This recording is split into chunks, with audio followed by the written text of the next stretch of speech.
Hello guys, क्या हाल चाल? बढ़िया एकदम। देखो, तो आज हम लोग प्लस, माइनस, मल्टीप्लाई, डिवीजन ये सब करना सीखेंगे। हाँ, मुझे पता है कि यहाँ पे सबको आता है आता है ना। लेकिन आज हम लोग ये काम अपने सिस्टम को करना सिखाएंगे। कैसे करना सिखाएंगे? तो आज हम पढ़ेंगे उसी के बारे में, क्या कि ऑपरेटर्स क्या होते हैं, ऑपरेंड्स क्या होते हैं, और क्या टाइप्स ऑफ ऑपरेटर्स होते हैं। तो ठीक है, सबसे पहले एक फाइल बना लेंगे हम उसी नाम की। ये हमारा है लेक्चर नंबर 7, तो फाइल बना लेते हैं।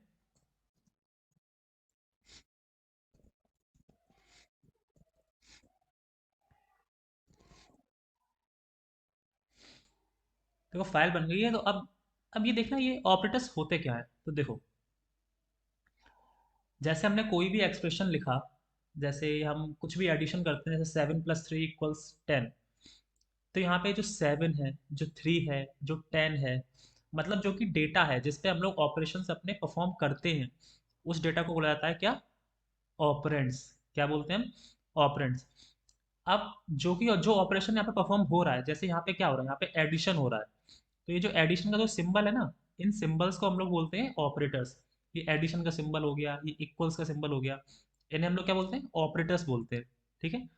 अब देखो, ऑपरेटर्स बहुत सारे होते थे, तो उन्हें हम लोग ने अच्छे से थोड़ा पढ़ने के लिए एक वे में कैटेगराइज कर दिया गया है उन्हें। अब वो क्या क्या वेज होते हैं, तो यानी कि उन्हें टाइप्स में डिवाइड कर दिया। अब वो क्या टाइप्स होते हैं ऑपरेटर्स के, वो देखते हैं। ये देखो, ऑपरेटर्स हमारे मल्टीपल टाइप्स के होते हैं, जैसे assignment operators, arithmetic, relational, logical, bitwise. तो ये सारे ऑपरेटर्स हम लोग डिटेल में देखेंगे। तो देखो, असाइनमेंट ऑपरेटर क्या होते हैं। तो इसके लिए विजुअल स्टूडियो कोड में जाते हैं और वहाँ पे देखते हैं कि ये कैसे काम करता है, असाइनमेंट ऑपरेटर्स होते क्या हैं। यहाँ अपने वी एस कोड में आ गए। अब देखो, अब जैसे मैंने लिखा यहाँ पे इंट a = 10, तो यानी कि a नाम के वेरिएबल में हमने जो 10 है वो वैल्यू स्टोर करा दी। अब हमारे कंपाइलर को या फिर हमारे प्रोग्राम को ये कैसे पता कि कौन सी वैल्यू हमें कहाँ स्टोर करानी है? तो उसके लिए हम एक ऑपरेटर का यूज़ करते हैं, असाइनमेंट ऑपरेटर। ये देखो, रुको मैं थोड़ा जूम कर लेता हूँ उसे।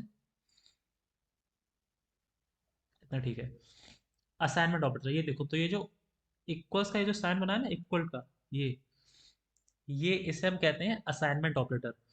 ये करता क्या है? ये देखो, कुछ नहीं, इसके राइट में जो वैल्यू लिखी है, ये उसे उठाता है और अपने लेफ्ट में स्टोर करा देता है। क्या करता है फिर से? राइट में जो वैल्यू लिखी है, राइट में जो वैल्यू लिखी है, क्या लिखी है? 10। ये इसे उठाएगा, इसे उठा के, और लेफ्ट में क्या वैल्यू लिखी है? ए में स्टोर करा देगा। राइट की वैल्यू को लेफ्ट में स्टोर करा देगा। तो इस ऑपरेटर को हम बोलते हैं असाइनमेंट ऑपरेटर। क्या? Assignment operator. चलो ठीक है। अब हमें मान लो किसी ने हमने हमसे कह दिया कि दो वैल्यूज हैं, उनका एडिशन करके दिखाओ और एडिशन प्रिंट कराओ। तो क्या करेंगे? जैसे कोई दूसरी वैल्यू है हमारी, क्या कोई भी मान लो, जैसे बी मान लो। तो हमें क्या करना है? हमें ए में 6 ऐड करना है। तो हम कैसे करेंगे? और ए में 6 ऐड करके उसे हमें कहीं पर स्टोर कराना है, और एट द एंड फिर हमें उस जहाँ पे स्टोर कराया था हमने उसे प्रिंट करा देना है। तो क्या करेंगे? हम लिखेंगे b = a + 6। अब यहाँ पे क्या होगा, देखो करके देख लेते हैं। बी प्रिंट करा दिया। अब देखना आउटपुट क्या आएगा। देखो क्या आउटपुट आया। आउटपुट आया 16। मतलब क्या हुआ यहाँ पे? ए में वैल्यू थी 10, ए में वैल्यू थी 10, तो 10 + 6 16, और वो स्टोर हो गया बी में, और फिर हमने बी को प्रिंट करा दिया। फिर से 10 + 6 16, वो बी में स्टोर हो गया, और फिर हमने बी को प्रिंट करा दिया। हम यहाँ पे माइनस भी यूज़ कर सकते थे। जैसे अब हम माइनस करेंगे, तो अब क्या आएगा आउटपुट? देखो 4 आ गया। 4 आना चाहिए था, 4 आ गया। अब और हम क्या यूज़ कर सकते थे यहाँ पे? देखो, ये मल्टीप्लाई साइन, मल्टीप्लाई हम यूज़ कर सकते थे। अब क्या आना चाहिए? 60 आना चाहिए। 10 × 60, तो 60 आना चाहिए। देखो 60 आ गया। अब अगर हम यहाँ पे डिवाइड का साइन लगाते हैं, ये डिवाइड, तो क्या आना चाहिए आंसर? आंसर क्या आना चाहिए? देखो, वन कैसे आया?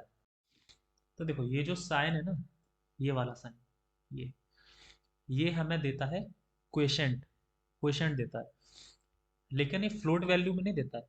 ये जब हमारा जैसे मान लो अगर प्रॉपर डिवीजन हमारा नहीं हो पा रहा है, तो जितना हो रहा है हमें सिर्फ उतने का देगा।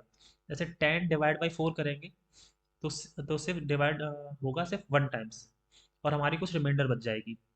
रिमाइंडर क्या बचेगी? रिमाइंडर बच जाएगी यहाँ 4। ठीक है, तो 10 में 6 किया, 4 बचेगा रिमाइंडर। और कितने टाइम्स डिवाइड किया? डिवाइड हुआ सिर्फ 1 टाइम्स। तो इसने हमें वो दे दिया, क्वेश्चन हमें दे दिया 1। ये डेसिमल में नहीं जाता ये डिवीजन, ये याद रखना। ये डेसिमल में नहीं जाएगा अगर ये प्रॉपर डिवीजन नहीं हो रहा होगा। ये जो जैसे ए है, ये अगर परफेक्टली डिविजिबल नहीं होगा, तो हमारा ये जितना हो रहा है सिर्फ उतना देगा आंसर, उतना क्वेश्चन देगा। ठीक है, 1 दे दिया।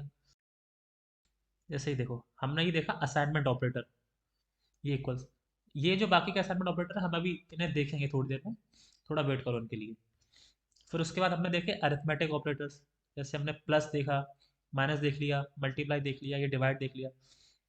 अब ये थोड़ा सा स्पेशल है, ये परसेंटेज साइन। इसे देखते हैं ये क्या है। तो देखो हम अभी जो, अभी हमने क्या लिखा था? अभी हमने लिखा था,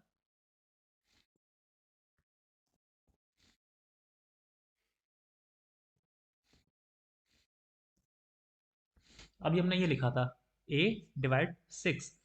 तो हमारा क्या आंसर आया था? हमारा आंसर आया था 1, जो कि आना चाहिए था, जो कि क्वेश्चन होता है। ठीक है, तो ये जो डिवाइड साइन होता है ना, ये हमें क्या देता है? ये हमें देता है क्वेश्चन। स्पेलिंग गलत हो गई। हाँ, क्वेश्चन। लेकिन ये जो परसेंटेज साइन होता है, ये क्या करता है? ये देखो, पहले तो इसे कहते क्या है? इसे कहते हैं मॉड्यूलो ऑपरेटर। मॉड्यूलो ऑपरेटर लिख देते हैं,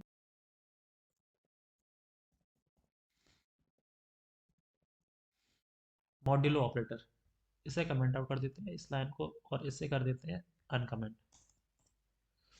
ठीक है, अभी करता क्या है? ये हमें रिमाइंडर देता है।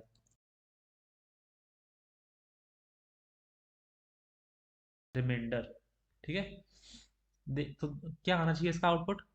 10 मॉड्यूलो 6। मतलब जब 10 को हम 6 से डिवाइड करेंगे तो क्या रिमाइंडर बचेगा हमारे पास? पता नहीं यार, मुझे तो नहीं पता। देखते हैं क्या आ रहा है। ओ, 4। मतलब 10 को जब 6 से डिवाइड करेंगे तो रिमाइंडर 4 आता है। और ये पता है सबको, ठीक है।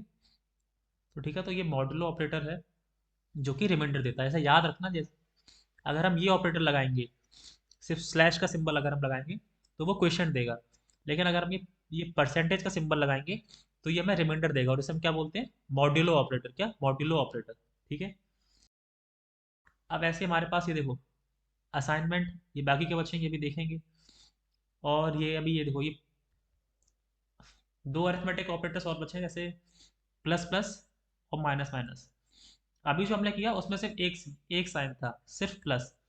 अब लेकिन ये प्लस प्लस क्या होता है, माइनस माइनस क्या होता है, ये थोड़े स्पेशल होते हैं। इन्हें थोड़ा इस वीडियो के एंड में देख रहे होंगे हम लोग। अभी आते हैं रिलेशनल ऑपरेटर्स पे। मैं सब पढ़ाऊंगा, अच्छे से पढ़ाऊंगा, बस इस वीडियो में साथ बने रहो। और कॉपी पेन लेके बैठना, ऐसे मत ऐसे खाली मत बैठ जाना पॉपकॉर्न खाते हुए, है ना। कॉपी पेन लेके बैठना और लिखते रहना, नोट करते रहना। देखो, तो रिलेशनल ऑपरेटर्स क्या होते हैं? रिलेशनल ऑपरेटर्स जैसे मैंने इस आउटपुट स्टेटमेंट, रुको से कमेंट आउट कर देते हैं, यहाँ पे लिख देते हैं कि कौन सा हमने अभी क्या देखा।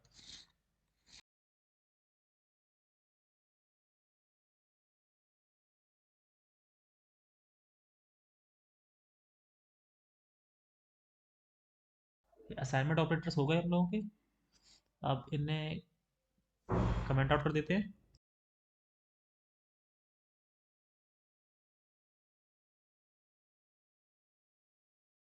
अब यहाँ पे देखते हैं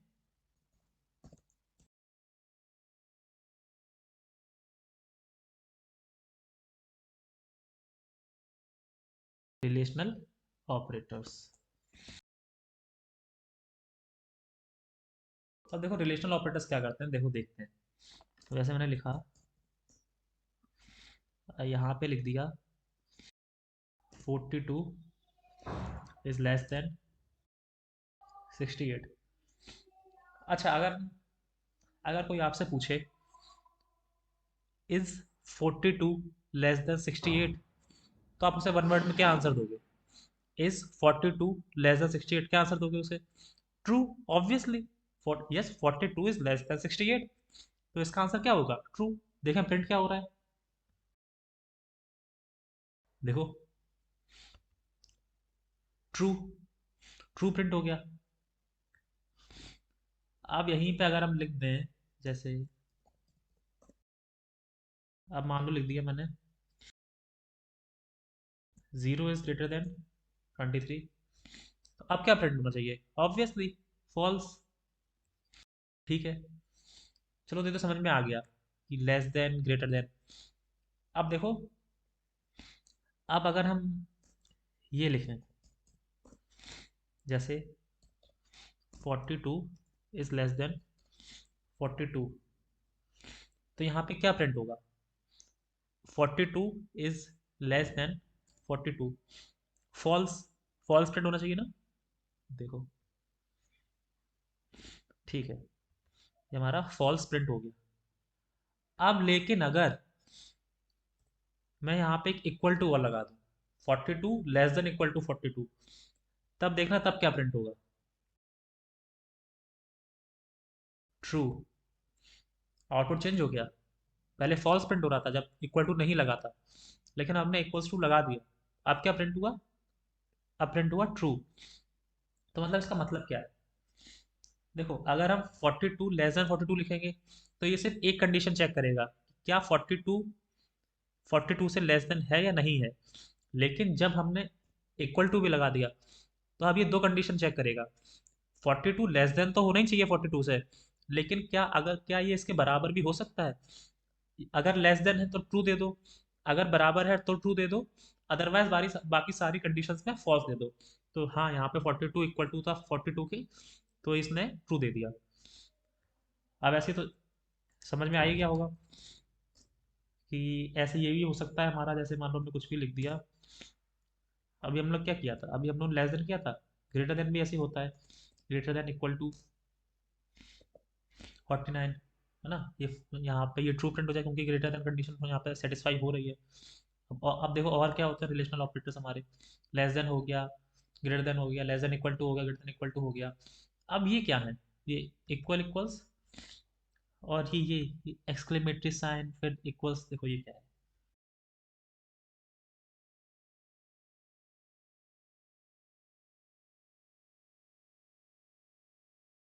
सिंगल इक्वल टू जो होता है, वो होता है हमारा असाइनमेंट ऑपरेटर। लेकिन जब हम डबल इक्वल टू लगाते हैं, तो ये हमारा बन जाता है रिलेशनल ऑपरेटर। और राइट में जो वैल्यूज लिखी है, क्या उनका मैग्नीट्यूड सेम है? तो देखो, 42 और 56 इक्वल नहीं होते हैं, तो ये फॉल्स प्रिंट हो जाएगा यहाँ पे।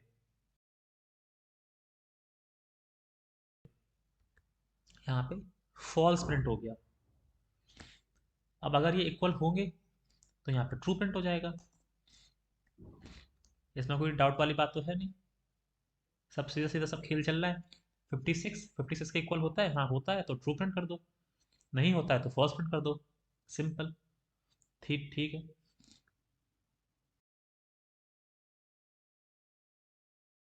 हमारा दूसरा ऑपरेटर आता है, वो क्या था? वो था हमारा ये वाला। अच्छा, ऐसा क्या काम है, देखो, एक्सक्लेमेशन साइन बताता है नॉट, मतलब नॉट, और इक्वल्स मतलब नॉट इक्वल टू। तो ये देखो क्या इसका मतलब है, इस एक्सप्रेशन को कैसे पढ़ेंगे?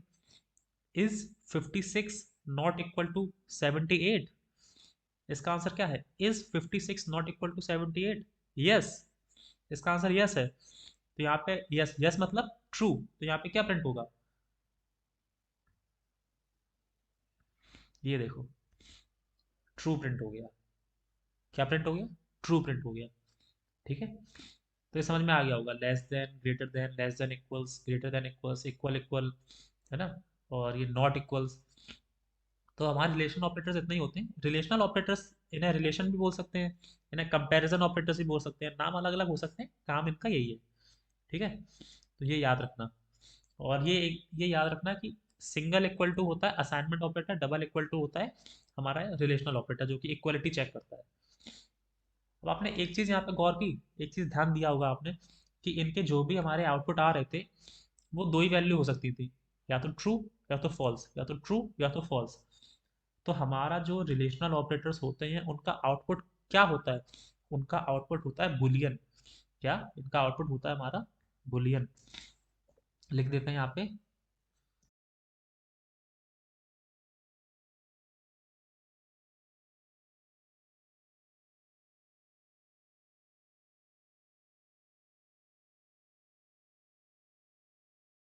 ठीक है, output of relational operators is always Boolean. ठीक है, देखो अब नेक्स्ट ऑपरेटर्स अब कौन से हैं? अब देखो लॉजिकल ऑपरेटर्स। देखो इन्हें कमेंट आउट कर देते हैं।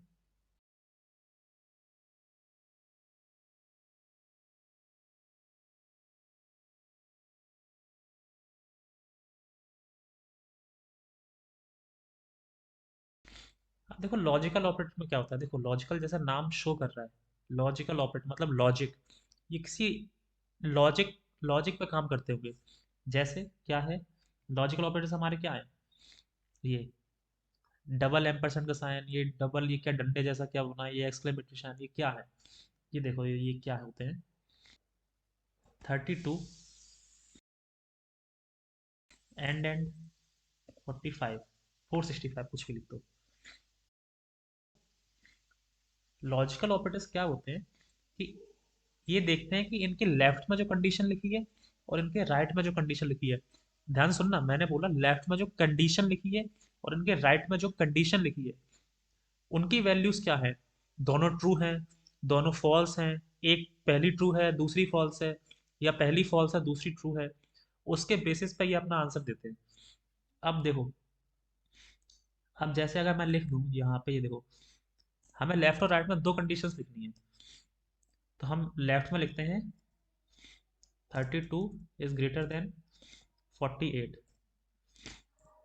बीच में लॉजिकल ऑपरेटर आएगा, और एक कंडीशन हम यहाँ पे राइट में लिख देते हैं। जैसे 0 is less then, sorry, 0 is greater than 78। तो ये देखो, ये तो हमारा लॉजिकल ऑपरेटर है।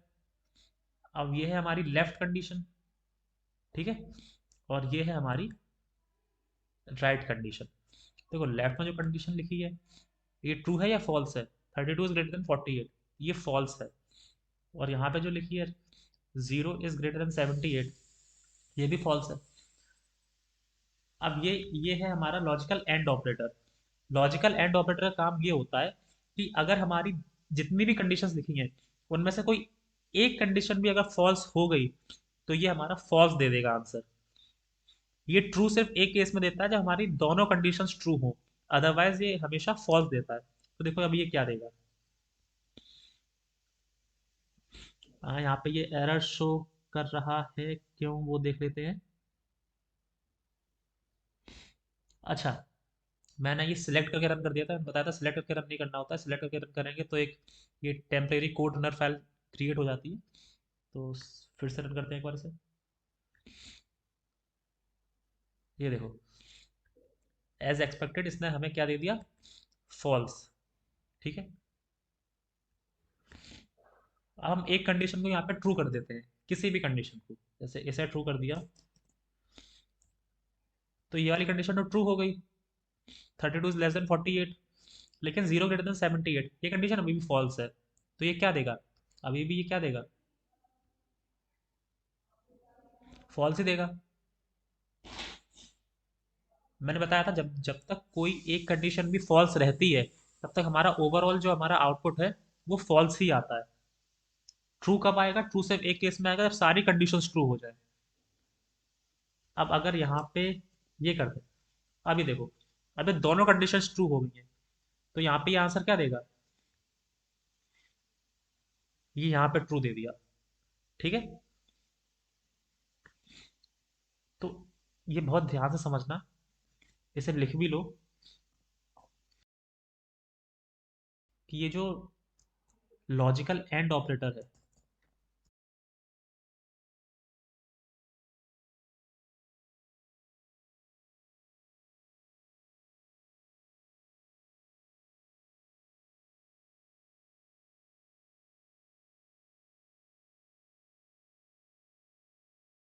Logical and operators gives true as output only when both conditions are true, only when both conditions are true।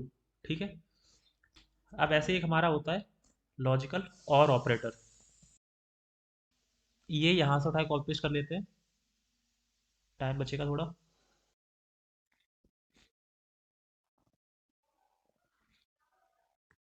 ये देखो, इसमें फ़र्क क्या होता है बस, एंड में और में। और ये कहता है कि अगर चलो मान लेते हैं, और थोड़ा अच्छा बच्चा टाइप का है, और ये कह रहा है कि चलो अगर कोई एक कंडीशन में ट्रू हो गई तो हम अपना ओवरऑल आउटपुट ट्रू दे देंगे। ठीक है। ऐसा रियल लाइफ में नहीं होता। अगर आपने 100 बातें बोली हैं जिसमें से 99 बातें आपकी सच हैं, लेकिन एक बात भी आपने अगर झूठ बोल दी तो आप झूठे कहे जाओगे, आप सच्चे नहीं बोले जाओगे। है ना। रियल लाइफ में हमारा ये लॉजिकल एंड काम करता है। ठीक है। लेकिन लॉजिकल और जो है ना, ये थोड़ा सा फ्लेक्सिबल है। ये थोड़ा मतलब ज़्यादा ये गुस्सा नहीं करता। ये क्या कहता है, चलो ठीक है, जितनी कंडीशन लिखी है कोई एक भी अगर ट्रू है तो हम आउटपुट ट्रू दे देंगे। अब जैसे यहाँ पे देखो, यहाँ पे तो ये दोनों कंडीशन ही ट्रू हैं, लेकिन अगर मान लो एक कंडीशन फॉल्स भी हो गई हमारी, जैसे ये वाली कंडीशन, हमारा पहली वाली कंडीशन फॉल्स हो गई है, तो अभी आउटपुट क्या देगा, देख लेते हैं भाई क्या देगा। देखो, इसने आउटपुट देगा ट्रू। ये जो पहला वाला आउटपुट है ये लॉजिकल एंड का है, ये दूसरा आउटपुट हमें देखना है, ये है लॉजिकल और वाला। तो ये देखो, इसने दे दिया ट्रू। देखो, पहली कंडीशन फॉल्स थी, दूसरी कंडीशन ट्रू थी, इसने ट्रू दे दिया क्योंकि एक कंडीशन ट्रू थी। अब ये देखो, ये फॉल्स सिर्फ तभी देगा जब हमारी सारी कंडीशंस फॉल्स होगी। आई रिपीट, ये फॉल्स सिर्फ तब देगा जब हमारी सारी कंडीशंस फॉल्स होगी।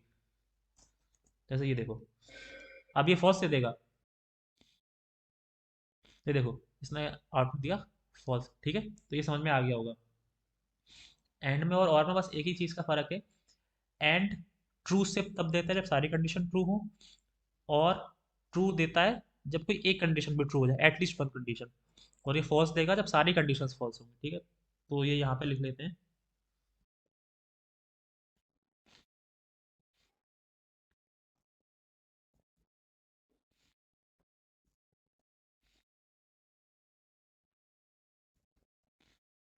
ठीक है,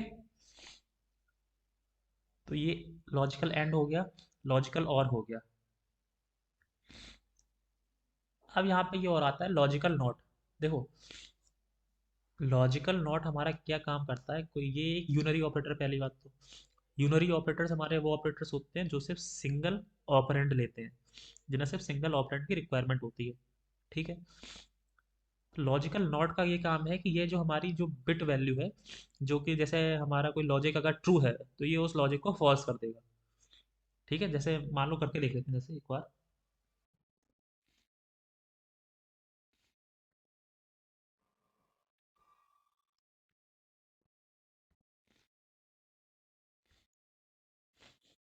अब ये देखो, एक कंडीशन लिखी है यहाँ पे, 32 इज ग्रेटर देन 48।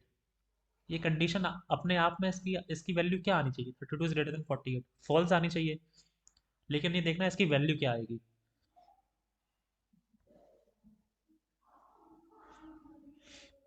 ट्रू आ रही है, कंडीशन तो फॉल्स थी, तो आउट आंसर ट्रू क्यों आ रहा है।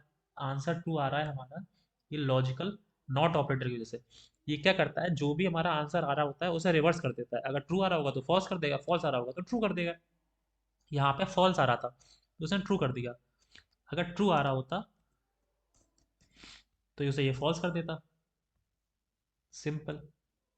ये देखो, ट्रू था तो इसने फॉल्स कर दिया। तो ये हमारे ऑपरेटर्स थे। हमने एक असाइनमेंट ऑपरेटर देखा, अर्थमेटिक ऑपरेटर्स देख लिए, रिलेशनल ऑपरेटर, लॉजिकल ऑपरेटर। अब ये जो बाकी के असाइनमेंट ऑपरेटर्स हैं, ये plus equal to, minus equal to, multiply equal to, और ये कुछ अरिथमेटिक ऑपरेटर्स जैसे प्लस प्लस, माइनस माइनस, इनकी बात हम नेक्स्ट वीडियो में करेंगे। नेक्स्ट वीडियो आएगा जो डेडिकेटेडली इन्हीं पे बेस्ड होगा। ठीक है। तो हमने ये सारे ऑपरेटर्स देख लिए कि असाइनमेंट ऑपरेटर्स क्या होते हैं, arithmetic operators, relational operators, logical operators. है ना। और एक बात याद रखना कि ये जो डबल इक्वल्स और सिंगल इक्वल टू में क्या फ़र्क है। ठीक है, तो ये ऑपरेटर्स यहाँ पे हो गए, बाकी के ऑपरेटर्स हम नेक्स्ट वीडियो में देख रहे होंगे। तब तक के लिए keep learning, keep exploring, bye bye.